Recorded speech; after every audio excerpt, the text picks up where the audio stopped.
हरे कृष्णा दोस्तों, जैसा कि पता है आप लोगों को कि एकादशी आने वाली है। जैसा कि आज जो है 9:31 से एकादशी का जो तिथि है वो आरंभ हो गया है। तो ऐसे में हमें एकादशी जो देव उठान एकादशी जो करनी है, भगवान को जो हमारे लक्ष्मी विष्णु जी जो है, ये देखिए ये जो चातुर्मास में विश्राम पे चले गए थे, तो इन्हें कब उठाना है। तो हम 1 तारीख को उठाते हैं या 2 तारीख को उठाते हैं। तो बहुतों का सवाल ये है दोस्तों कि जो दो तारीख वाली एकादशी है, जैसे एकादशी मिक्स द्वादशी है, ठीक है। तो एकादशी द्वादशी त्रियोदशी जब एकादशी में पड़ती है तो एकादशी बहुत ही उत्तम होती है करने वाली।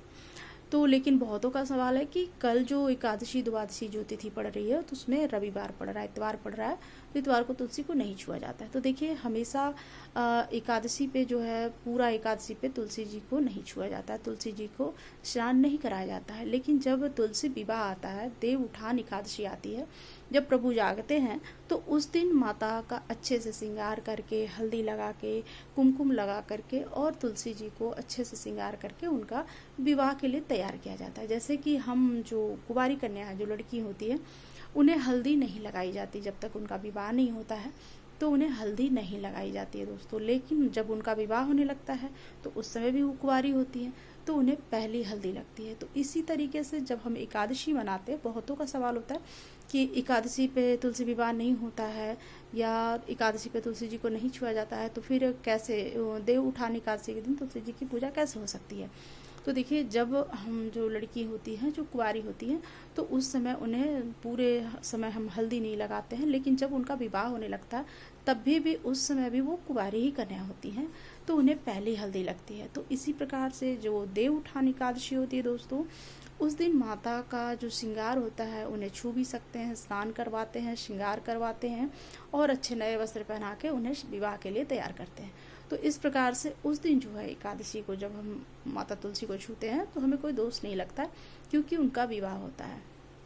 तो उसी प्रकार से बहुतों का सवाल का जवाब मिल गया होगा दोस्तों। देखिए, सवाल बहुत सारे होते हैं, कन्फ्यूज़न बहुत सारा होता है। तो बात कर लेते हैं हम एकादशी हमें कब करनी है, कैसे करनी है, ठीक है। तो देखिए, 1 नवंबर की एकादशी जो शनिवार पड़ रही है, तो एकादशी तिथि जो है हमें 9:31 से हमें स्टार्ट हो रही है एकादशी तिथि। तो हम कोई भी व्रत करते हैं दोस्तों, तो हम उदया तिथि को ही लेके करते हैं। तो हम जो शनिवार की एकादशी है उस पे हम देव उठान एकादशी नहीं करेंगे। हमें करनी है जहाँ जो पूरा एकादशी और द्वादशी मिल रही है दोस्तों, उसमें हमें देव उठान एकादशी करनी है। तो पहले सवाल का जवाब मिल गया होगा कि हमें एकादशी कब करनी है। तो एकादशी जो है हमें 2 तारीख वाली करनी है। रविवार पड़ रही है, लेकिन कोई बात नहीं, क्योंकि माता का उस दिन विवाह है, तो एकादशी भी है और रविवार भी है। तो माता का विवाह है तो हम उन्हें स्नान करवाएंगे, नए वस्त्र पहनाएंगे, हल्दी लगाएंगे। सबसे पहले स्नान करवा के उन्हें हल्दी ही लगाया जाता है और फिर दोबारा स्नान कराने के बाद मेहंदी के भाव में, देखिए कार्तिक मास जो प्रॉपर नहाते हैं दोस्तों, जो कार्तिक मास का जो व्रत करते हैं, तो उन्हें मेहंदी लगाना वर्जित होता है। क्योंकि मैंने कथा में भी डाला है कि मेहंदी लगाना वर्जित क्यों है, क्योंकि हमें जो प्रॉपर एकादशी जो करते हैं, प्रॉपर जो ये क्या बोलते हैं उसको, कार्तिक स्नान जो करते हैं दोस्तों, तो उसमें हमें गोभी का सेवन नहीं करना होता है, उसमें हमें तंबाकू, चाय, कॉफ़ी की सेवन नहीं करना होता है, उसमें हमें मेहंदी भी नहीं लगानी होती, क्योंकि मेहंदी भी शुद्ध नहीं होता। हमें हिंदू धर्म में जो मेहंदी है उसे शुद्ध नहीं माना जाता।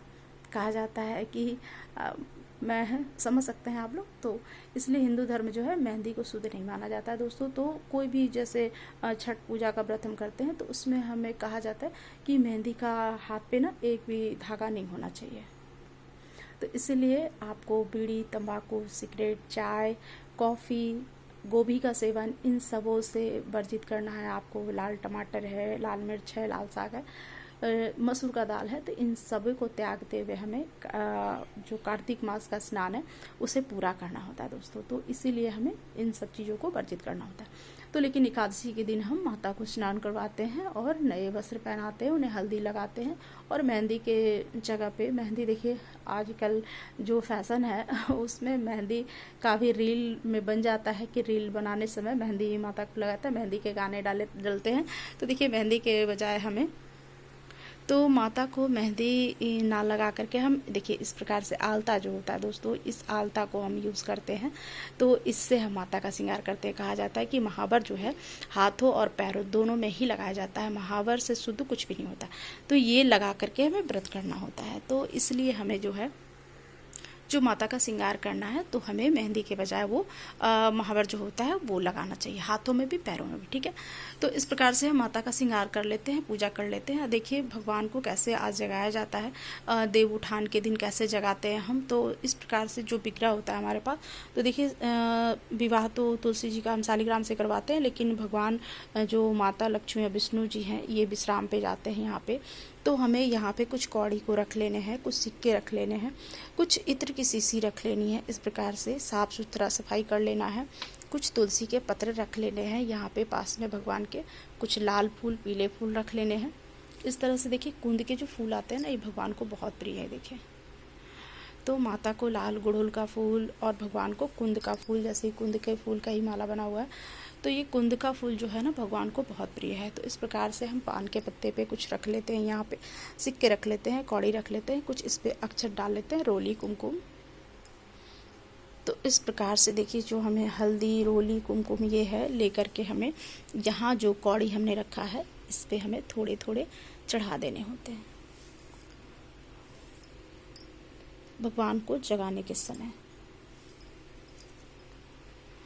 इत्र जो है इस प्रकार से, इत्र जो है आपको इत्र भी वहाँ पे समर्पित कर देने होते हैं। बहुत ज़्यादा स्ट्रॉन्ग स्मेल है भाई, पूरा इतना। देखिए इत्र जो है भगवान को भी इस प्रकार से वस्त्र में हमें लगा देने हैं। और फिर धूप और दीप और धूप का हमें भाव कर लेना है।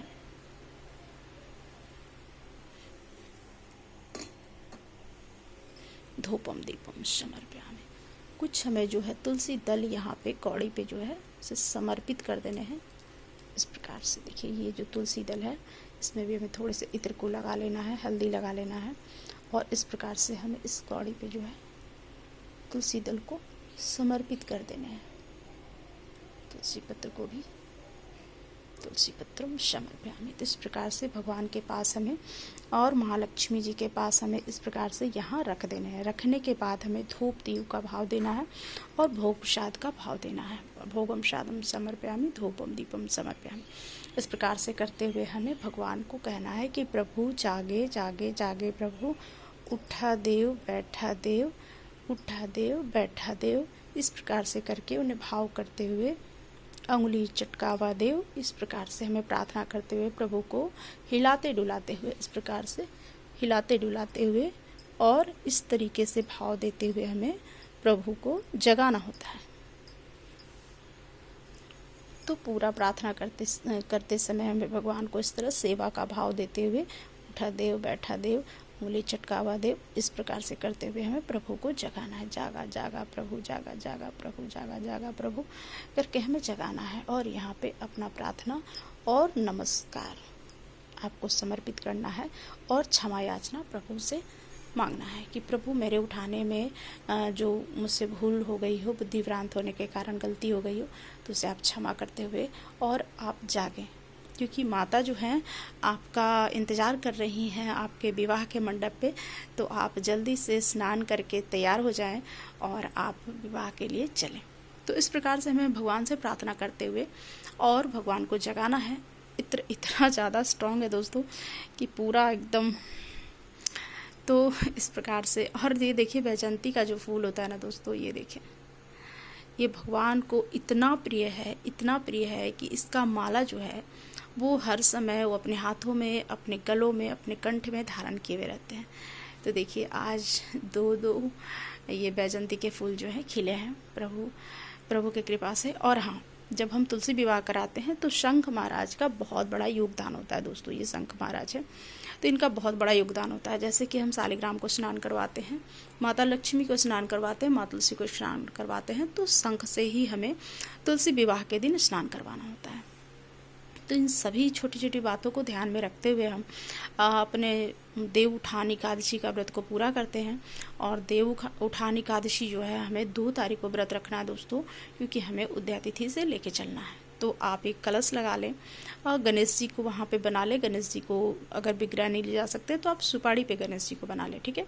और सुपाड़ी पे गणेश जी को बना करके आह्वान करके, कैसे ऐसे तो गुप्त विवाह उनका हुआ है, लेकिन फिर भी गणेश जी तो रहते ही रहते हैं, तो इसीलिए आपको वहाँ पे रख लेना है। सुपाड़ी से विग्रह नहीं रखा जाता है दोस्तों, सुपाड़ी से ही आपको विग्रह गणेश जी को आह्वान करना होता है, ठीक है।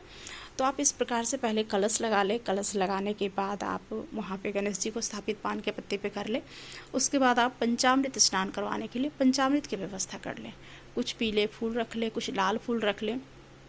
माता को आप पीला वस्त्र भी पहना सकते हैं तुलसी जी को, और लाल वस्त्र भी पहना सकते हैं, क्योंकि उनका विवाह है तो आप दोनों पहना सकते हैं। पूजा के लिए आप शंख रख लें, इत्र रख लें, इस प्रकार से इत्र भी रख लें। और माता को हल्दी लगाने के बाद जो हल्दी, आप हल्दी के गांठ को पीस के भी लगा सकते हैं दोस्तों। और इस प्रकार से जो हल्दी आती है पिसी हुई, देखिए इस प्रकार से हल्दी आती है, इससे भी आप माता का श्रृंगार कर सकते हैं। तो जिस प्रकार से सुविधा है आपके पास उस प्रकार से करें, ठीक है। तो आप देख ले, कहा जाता है कि गुरु जो है ना, गुरु जब हमें कुछ बताते हैं तो गुरु से बढ़ के कोई नहीं होता है। कहा जाता है, वेदों ग्रंथ में लिखा हुआ है कि गुरु से बढ़ के कोई ज्ञान नहीं। जो गुरु ज्ञान दे सकते हैं वो कोई नहीं दे सकता है। तो गुरु अपने शिष्य के लिए हमेशा उत्तम ज्ञान देते हैं, इसलिए गुरु से बढ़ के कोई ज्ञान नहीं, और जल से बढ़ के कोई दान नहीं। जैसे हम भूखे प्यासे को जल जब पिलाते हैं ना, तो उनके आत्मा से जो तृप्त वाली जो आशीर्वाद निकलती है, उससे बढ़कर कोई दान नहीं होता है। जल का दान सबसे बड़ा दान और उत्तम दान होता है। और कहा जाता है गंगा से बढ़कर कोई स्नान नहीं। तो जो गंगा में स्नान कर लिया उससे बड़ा कोई स्नान नहीं होता है। चाहे तो आप घर में जल मिला करके स्नान कर रहे हों या गंगा जी में स्नान कर रहे हों, तो उससे बड़ा स्नान नहीं होता है। तो गुरु जो ज्ञान दे रहे हैं, गुरु का कहना है कि आज जो एकादशी है वो 10वीं तिथि लगी हुई है, तो इसलिए आज ये जो एकादशी है पूर्ण एकादशी नहीं है। तो आज जो 10 बजे से एकादशी चढ़ रही है, तो कल वाली जो एकादशी है, एकादशी द्वादशी दोनों ही मिश्रित है, तो बहुत ही उत्तम है, ठीक है। पहली बात। दूसरी बात, जब रविवार पड़ रहा है तो कोई बात नहीं, उस दिन मैंने बताया कि जैसे कन्याकुमारी को हल्दी शादी से पहले नहीं लगाई जाती है, तो शादी के समय भी वो कुमारी ही होती है, लेकिन पहली हल्दी लगती है तो कोई दोष नहीं लगता, ठीक है। तो उसी प्रकार माता का जब विवाह होता है तो आप उस समय, इतवार भी है, संडे भी है, तभी भी माता को आप छू सकते हैं, हल्दी लगा सकते हैं, कोई दोष नहीं लगता। तो इसलिए कहा जाता है, जब गुरु हमें बता रहे हैं कि एकादशी जो है 2 तारीख वाली करनी है, आपको व्रत भी करनी है, विवाह व्रत जब आप 2 तारीख को कर रहे हैं तो विवाह भी आप 2 ही तारीख को करेंगे। ऐसे आपकी मर्जी, आपके यहाँ जो पंडित जी बताते हैं उस हिसाब से आप कर सकते हैं, ठीक है। तो मैं तो 2 तारीख को ही करूँगी, तो इसलिए आप लोगों को बहुत का कमेंट था दोस्तों, तो मैंने शेयर कर दिया। तो आप लोग को जैसा अच्छा लगे, उत्तम लगे, तो उसी प्रकार से करें। भगवान को उसी प्रकार से उठा देव बैठा देव करके जगाएं उन्हें अच्छे से। उसके बाद उन्हें कुछ दूध का भोग लगाएं, और लगाने के बाद उन्हें पंचामृत स्नान करवाएं। पंचामृत स्नान करवाने के बाद माँ तुलसी जो है वहाँ पीला जो धागा होता है, जब माँ तुलसी का जब आप स्नान करवा लेंगे, श्रृंगार कर लेंगे, जब पूजा स्टार्ट करेंगे, तो इस प्रकार से जो पीला धागा होता है दोस्तों, इसमें हमें 8 गांठ या 111 गांठ या 11 गांठ लगा करके और माता को ऐसे गले में समर्पित करना होता है तुलसी विवाह के दिन, ठीक है। तो इस प्रकार से आप पीले धागा को लेकर के इसमें गांठ लगा लें, और गांठ लगा करके माता को पहनाना है, ठीक है। और उसके बाद भगवान विष्णु को भी इस तरह से पीला जनेऊ समर्पित किया जाएगा, शालिग्राम जी को, जिनसे विवाह होगा। और हाँ, रही बात स्नान का, जो पूरे महीने कार्तिक स्नान नहीं कर पाए दोस्तों, तो आज से 1 तारीख से जो है ब्रह्म मुहूर्त का स्नान वो 5 दिन के लिए कर लेंगे। आज से लेकर के 5 तारीख को जो है हमारा पूर्णिमा, कार्तिक पूर्णिमा है, अंत है, लास्ट है उस दिन। तो आज से लेके 1 तारीख से लेके 5 तारीख तक के हम अगर ब्रह्म मुहूर्त में कार्तिक स्नान का नियम लेते हैं और फल पे रहा जाता है, जो पूरा महीने कार्तिक स्नान नहीं करते हैं दोस्तों, तो वो 5 दिन का ये जो व्रत है वो करते हैं। ये पूरे महीने के व्रत से ज़्यादा संघर्षमय होता है, क्योंकि 5 दिन आपको फल पे रहना होता है, कोई नमक नहीं खाना होता है, कोई अन्न नहीं लेना होता है। तो देखिए, इसमें भी बात वही है, आप अपने सामर्थ्य के हिसाब से आप करेंगे, जिस प्रकार से सामर्थ्य है आपको उस प्रकार से। तो 5 दिन का आपको नियम लेना है, ठीक है। और 365 बाती के जो दीपक जलते हैं दोस्तों, उसे भी आप आज के दिन से 5 दिन तक जला सकते हैं। अगर पूरे साल आप पूरे महीने आपने नहीं जलाया है और जलाया है, तभी 365 बाती वाले जो कार्तिक मास में दीपक होता है, नारियल में घी भर के जो जलाया जाता है, सूखे खोपरे जो बोलते हैं, सूखा नारियल, यहाँ पे नहीं है, मैं दिखा देती। तो वो जो होता है ना, उसे बीच से चीरा लगा के हम 2 पार्ट कर लेते हैं और उसमें दोनों में 365 बाती कलावा से भी आप बना सकते हैं और रुए का भी बना सकते हैं, ठीक है। तो जिस प्रकार से आपको सुविधा है दोस्तों, उस प्रकार से आप 365 बाती का दीपक जला करके आप दीपदान करें, ठीक है। अगर आज से आप डेली नहीं 5 दिन तक नदी पे नहीं जा रहे हैं, तो आप, मैंने बताया जिस प्रकार से, तो इस प्रकार से एक हमें पात्र ले लेना है दोस्तों, कठौत ले लेना है इस प्रकार से, ठीक है। और इसमें सबसे पहले हमें गंगा जल डालना है। गंगा जल डालने के बाद इसमें जल डालना है और उसके बाद भगवान को इस तरीके से जल अंजलि से हमें देना है 5 बारी, 7 बारी, 11 बारी। और उसके बाद फिर इसमें हमें दीपक दान करना है। 365 वाली दीपक आप दान करें या आप अलग अलग भी चाहे तो बाती बना करके दान कर सकते हैं। वो टोटली आप पे डिपेंड करता है किस प्रकार से आपको करना है। तो आज 1 तारीख है, 1 तारीख से लेकर के 5 तारीख का अंत है। 5 तारीख तक के आप दीप दान करें। अगर रोज़ नदी में जा पा रहे हैं तो अच्छी बात है, नहीं जा रहे तो आप घर में कर लें। और एक अंत दिन जो 5 तारीख वाली है, कार्तिक पूर्णिमा, तो कार्तिक पूर्णिमा के दिन हमें नदी में स्नान करके भगवान को थाल में फल को सजा के, हमें जैसे देखिए ये पान के पत्ते हैं, तो पहले थाल में हमें पान के पत्ते को सजा लेना है। फिर उस पर जो भी फल आपका है वो 5 टीका लगा लेना है इस पान के पत्ते पे। आरता चाहे तो आरता भी लगा सकते हैं थाली में। और लगाने के बाद भगवान को आप अर्घ से, जैसे 5 दिन आप फल पे रह रहे हैं तो अर्घ देंगे। और अर्घ देने के बाद आप संध्या में कुछ मीठा खाएंगे। उसके बाद दूसरे दिन यानी 6 तारीख को सुबह ब्रह्म मुहूर्त में 6:49 तक ब्रह्म मुहूर्त ही है, तो उस समय पारण करेंगे। तो इस प्रकार से जो पूरे महीने कार्तिक का स्नान नहीं किए दोस्तों, तो वो इस प्रकार से कार्तिक की पूजा करके आप दीपदान करके कार्तिक का पूरा फल ले सकते हैं। उसमें आप चाहे तो नए वस्त्र भी पहन के आप अर्घ दे सकते हैं, नहीं है तो आप धुले वस्त्र जिस पे आपने खाना नहीं खाया, बट बशर्ते आप पूजा आपने सिर्फ किया है, तो उसे धो करके रख करके भी आप उस पर अर्घ दे सकते हैं। तो जिस प्रकार से देखिए आपका सामर्थ्य है दोस्तों, जिस प्रकार से आप कर सकते हैं उस प्रकार से आप व्रत को करें। आपने पूरा महीने व्रत नहीं किया है तो आप 5 दिन के फल में कार्तिक स्नान का पूरा फल उठा सकते हैं। और देखिए उसमें आंवला जो है इस प्रकार से जो थाल में ये बतासा जो है, ये बतासा, आंवला, इन सबों को जो है देखिए इस प्रकार से इस सब चीज़ को चढ़ाते हुए हमें कार्तिक मास में भगवान की पूजा करनी है। तो आप इन सब चीज़ों को ध्यान रखें और ध्यान रखते हुए कार्तिक मास की पूजा करें। तो देखिए 1 नवंबर को आप चाहे तो संध्या के समय विवाह करा सकते हैं, देव उठा सकते हैं, ठीक है। और 2 तारीख को व्रत कर सकते हैं। तो आपको देख लेना ये किस प्रकार से करनी है, ठीक है। तो तुलसी विवाह का जो मुहूर्त था, उस समय था, जो दिन था, जब कैसे करना है मैंने बता दिया दोस्तों। और आप लोग अपने, और भोलेनाथ की भी पूजा बहुत ही अच्छे से होती है दोस्तों। ये देखिए हमारे शंभुनाथ, कुछ श्वेत फूल है, कुछ पिंक, कुछ पीला। तो इस प्रकार से भगवान की सेवा हमें करनी होती है। तो चलें, सबको आज जिन्हें मनानी है तो हैप्पी एकादशी, हैप्पी देव उठान एकादशी मेरी तरफ से सबको। आज जिन्हें करनी है वो कर सकते हैं दोस्तों, अपने हिसाब से आप अपने पंडित जी से समझ लें, जान लें और उस प्रकार से करें। और नहीं तो कल का दिन बहुत ही अच्छा है, एकादशी द्वादशी दोनों ही मिल रही है, तो उस प्रकार से आप करें। और शंख से स्नान करवाना ना भूलें। अपने ठाकुर जी, अपने जो लड्डू गोपाल हैं, उन्हें भी शंख से स्नान करवा सकते हैं। लाल पीला माँ तुलसी को वस्त्र पहना सकते हैं। और वो जो पीला जो धागा है उसमें 8 गांठ या 11 गांठ लगा के माता को पहना सकते हैं। और लाल कलावा जो होता है दोस्तों, मैं दिखा दूँ, माता का जो तुलसी का जो पीढ़ी होता है उसमें लाल कलावा जो है, इसका भी 3 बार का गांठ आप लाल कलावे से लगा लें, क्योंकि धन की वृद्धि होती है, महालक्ष्मी प्रसन्न होती हैं। और यहाँ भगवान विष्णु के पास भी आपको, महालक्ष्मी के पास भी कलावा चढ़ाना है। माँ तुलसी को जो है आप पीला वस्त्र पहनाएं या लाल वस्त्र पहनाएं, बट उन्हें चुन्नी लगाना ना भूलें, क्योंकि कल उनका बिल्कुल दुल्हन की तरह श्रृंगार होता है दोस्तों। तो आप उन्हें लाल चुन्नी, पीला चुन्नी नहीं, लाल चुन्नी लगाएं। और उन सिंदूर जो होता है, पीला वाला सिंदूर, वो भी मैं दिखा दूँ। तो लाल चुन्नी पहनाना है दोस्तों, और उन्हें जो सिंदूर लगाना है, ये पीला सिंदूर जो होता है, ये सिंदूर माता को लगाना है। ये सिंदूर ही लगता है उनको दोस्तों, लाल सिंदूर नहीं लगाया जाता। तो ये सिंदूर जो पीला वाला है, ये सिंदूर लगाए माता को, और हर एक पत्ते पे उनका सिंदूर से श्रृंगार होता है। तो इस प्रकार से आप माता लक्ष्मी को भी सिंदूर का अर्पित करें, और माँ तुलसी को तो उनका विवाह है तो उन्हें सिंदूर से उन्हें श्रृंगार करें। तो पूरे पत्ते पे उन्हें जो है आप लाल चुन्नी इस प्रकार से चढ़ाएं दोस्तों, और सिंदूर का श्रृंगार जरूर करें।